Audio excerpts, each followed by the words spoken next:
For the many families, the question of who leads isn't just about logistics. It's about legacy, identity, and the subtle dance of respect between generations. Picture this. You're gently correcting your child, and suddenly your parent steps in, insisting, "Back in my day, we never let kids do that." Maybe they remind everyone, "I built this family." Sound familiar? If you've ever felt the tug of war between honoring your elders and stepping confidently into your own role, you're not alone. Let's explore why stepping down from family authority is so hard for elders, and how you can help ease the transition without conflict. For many elders, being the head of the family isn't just a job, it's who they are. Decades spent raising children, managing finances, and making tough decisions have forged a deep sense of purpose and belonging. When the time comes for adult children to take the reins, it's not just about logistics. For elders, it can feel like they're being told, "We don't need you anymore," or even worse, "You're being replaced."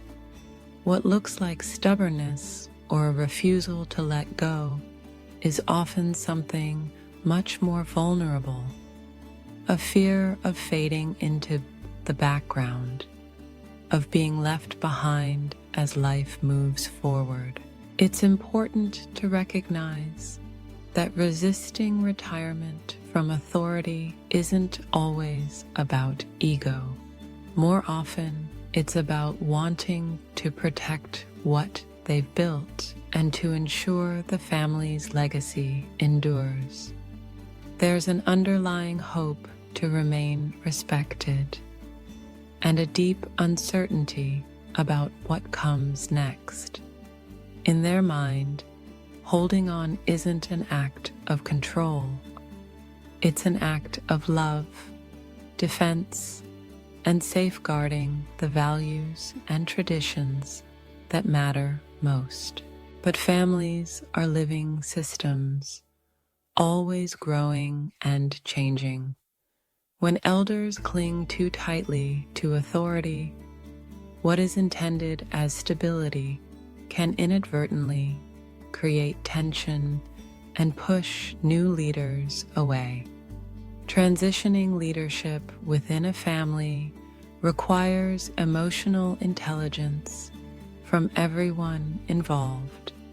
It's about understanding the emotional currents beneath the surface and negotiating change with empathy and respect. So, how can you help guide this delicate shift in authority with dignity and grace? First, honor the past before leading the present. Let your elders know that their wisdom and sacrifices are the foundation on which you're building. Saying something like, "We learned from you.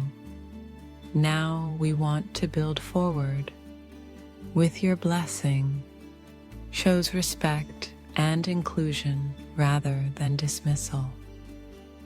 When elders feel that their legacy is acknowledged, they're more likely to trust the next generation with the future. Second, redefine their role instead of removing it. Leadership can evolve from being the family commander-in-chief to becoming its most trusted counselor.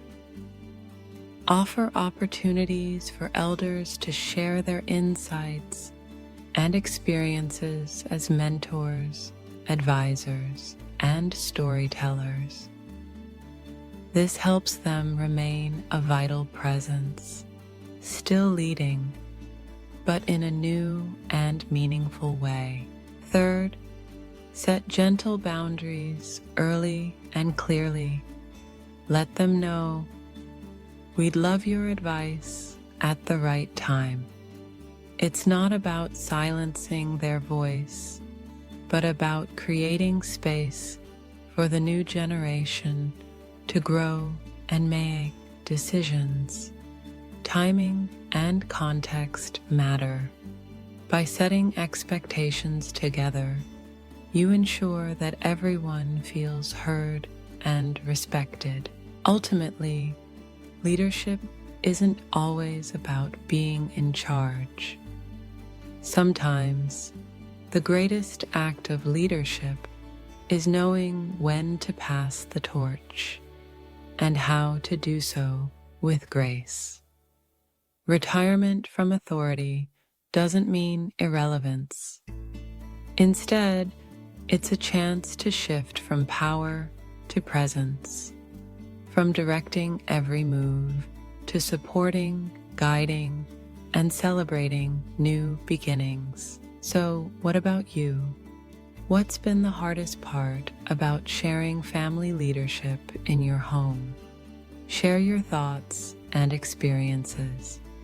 And remember, fostering intergenerational harmony takes patience, empathy, and open-hearted communication.